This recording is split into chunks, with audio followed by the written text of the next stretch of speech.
So ఫైనల్గా మీరు ఏది మైండ్ మీదకి తీసుకోను అని అంటున్నారు, ప్రజల మీదకి వదిలేశాను, దేవుడి మీదకి వదిలేశాను అంటున్నారు. దేవుడు ప్రజలు మీ వెనక ఉంటారా? ఇప్పుడు ఈ ఈ పోలింగ్లో మీ వెనక ఉండి మీకు ఓటేస్తారా? వేస్తే ఎంత కాన్ఫిడెంట్గా ఉన్నారు? అది నాకు దేవుని మీద నమ్మకం ఉంది, ప్రజల మీద విశ్వాసం ఉంది.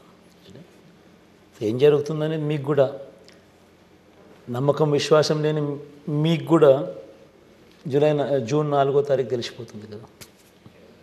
సో మీరు ప్రజలకి నేరుగా ఈ సందర్భంగా 2019 ఇంటర్వ్యూ అప్పుడు కొన్ని కీలకమైన సంచలన ప్రకటన చేశారు. ఇప్పుడు ప్రజలకి ఏమైనా చెప్పదలుచుకున్నారు? టీవీ9 తరపు నుంచి, టీవీ9 వీక్షకులు చాలామంది చూస్తూ ఉంటారు కాబట్టి, ఇదిగో ఈ పర్పస్ కోసం నాకు ఓటేయండి, లేదు ఇది చేస్తానని ఓటేయండి, లేదు నేను వైజాగ్లో రాజధాని పెడతాను కాబట్టి ఓటేయండి, లేదు మీకు వెల్ఫేర్ ఇస్తానని ఓటేయండి, ఉద్యోగాలు ఇస్తానని ఏ పాయింట్ మీద చూసి ఓటేయమని చెప్పి అప్పీల్ చేయగలుగుతారు?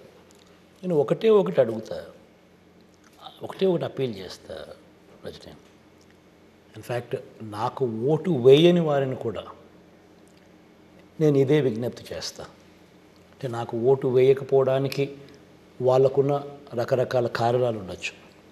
కులం కావచ్చు, వాళ్ళకున్న వాళ్ళ పార్టీల అఫిలియేషన్ కావచ్చు, ఏదైనా కారణం కావచ్చు. బట్ వాళ్ళందరికీ కూడా నేను విజ్ఞప్తి చేసేది ఒకటే, ఒక్కసారి మీరు ఇంటికి వెళ్ళండి, మీ భార్యతో మాట్లాడండి, మీ ఇంట్లో మీ అవ్వాతాతలతో మాట్లాడండి, మీ ఇంట్లో ఉన్న మీ పిల్లలతో కూడా మాట్లాడండి. చిన్నపిల్లలు కదా, ఓటు లేదు కదా అని వాళ్ళను పక్కన పెట్టద్దండి. వాళ్ళ అభిప్రాయం కూడా తెలుసుకోండి. ఇంట్లో ఉన్న ఆడపడుచులతో మాట్లాడండి, అందరితో మాట్లాడి ఎవరి వల్ల మీకు మంచి జరిగింది,